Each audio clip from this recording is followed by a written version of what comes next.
going to South London. It's Crystal Palace versus Watford, and Palace are minus 150. You bet Palace at home at minus 150. You need your heads into Watford at plus 425. The draw is at 310. The under/over goals is set at 2.5. Where really it's just a pick'em of minus 105 to see 3 goals. Palace to score twice is minus 135. Watford not to score is plus 130. Stinch, Palace and Watford here. I see Watford obviously are absolutely in trouble. Palace, they get away with murder. They have a draw at home to Leeds when they're uninspiring. They get a 92nd minute away, and myself and Marco were so happy with that last week at Southampton.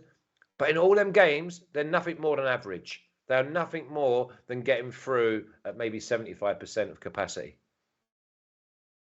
Yeah, maybe that's got something to do with the FA Cup semi-final. Yeah, maybe I think it is. I think you're right. Took a lot out of them. To be fair, I was expecting their season just to sort of meander into kind of nothing.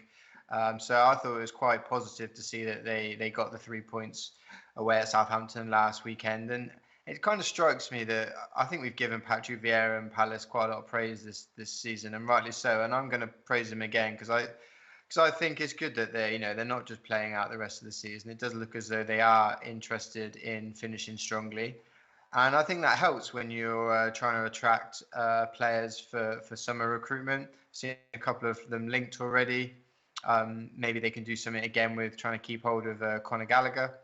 And the fans at Palace are very good. They'll be, I mean, they're up for every game, but they'll of course be up for this against former boss Roy Hodgson.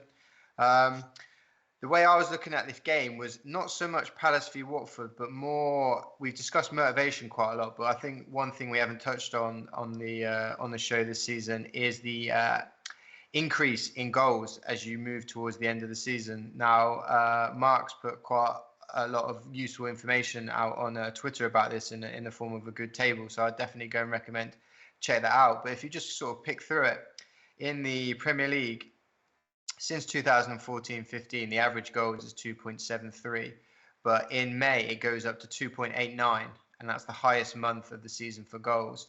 And it's basically where a lot of players that have been playing with the handbrake on take that handbrake off, with knowing they're safe, knowing that they can take more risks on the ball because it doesn't matter if they get caught because they're not going to get dragged into relegation or whatever. So in Palace's case, that's where I'm looking towards. But then also on the fact there will be other players that are on the beach.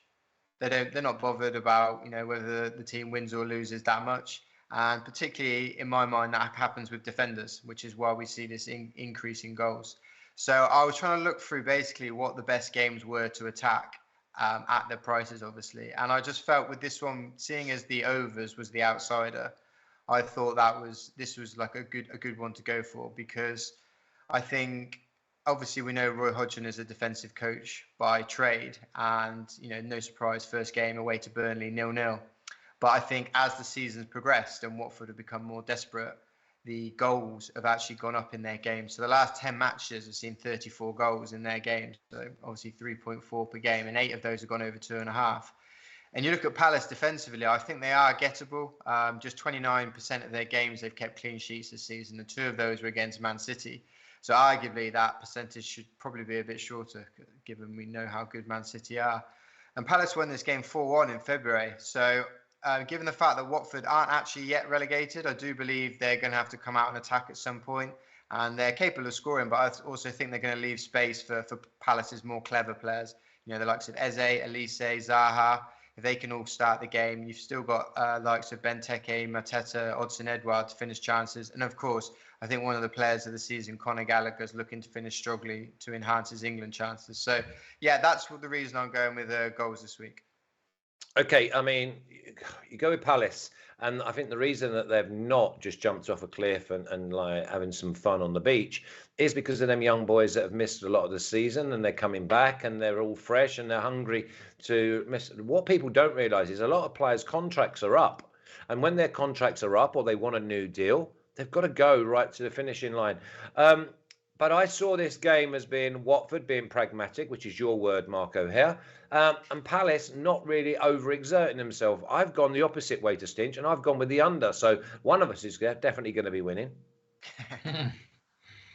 Yeah, it's an interesting one. I was actually quite keen on something pro Palace in this, purely because I think Watford are as good as down. Well, they've basically got no chance of staying up, bar mathematically, really. And Roy Hodgson's leaving the club. That's been announced as well. They're already sort of talking about new candidates for next season in the Championship.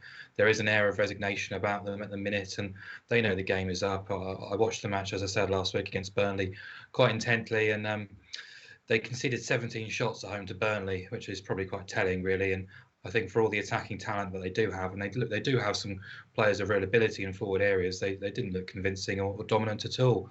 And that was at home to Burnley. It's now 7 defeats in 8, 24 Premier League defeats from 34 all season, and they're conceding multiple goals quite frequently too. And if you look at the last 4, 8, 12 game splits of the season, they're giving up around 2 expected goals per game, which is not sustainable if you want to stay in the Premier League. So defensively, Hodgson's supposed to be the guy to sort of organise them and sort them out, and he's not been able to do that really. So obviously the drawback here is Crystal Palace without having a huge amount left to play for.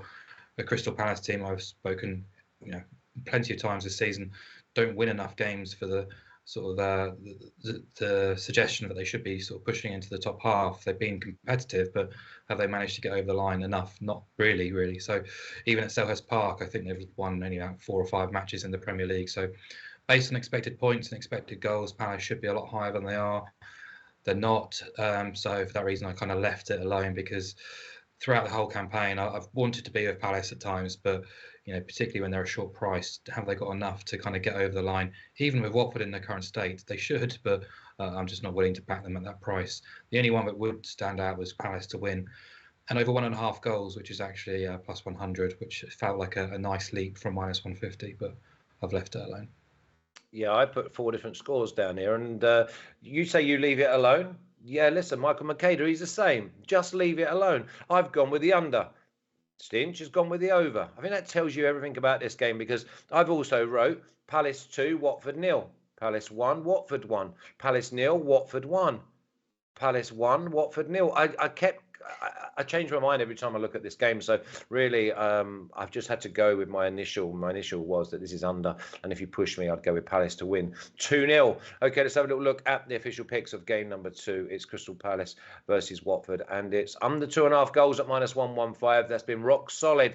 That number's not moved, and there is the minus 105 for the over. So one of us is going to be happy, one of us is not. I hope it's me being happy. I mean.